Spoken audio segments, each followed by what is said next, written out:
بسم اللہ الرحمن الرحیم۔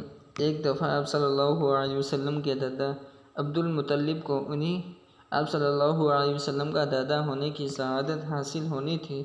عبد المطلب بہت خوبصورت تھے۔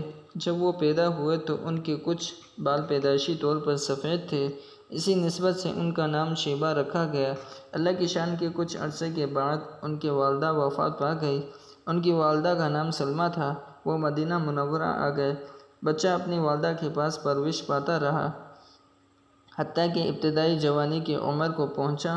مکہ مکرمہ کے رہنے والے ایک حج سے شخص کسی کام کے لیے مدینہ گیا تو ان سے چند لڑکوں کو تیر انداز کا مقابلہ کرتے دیکھا۔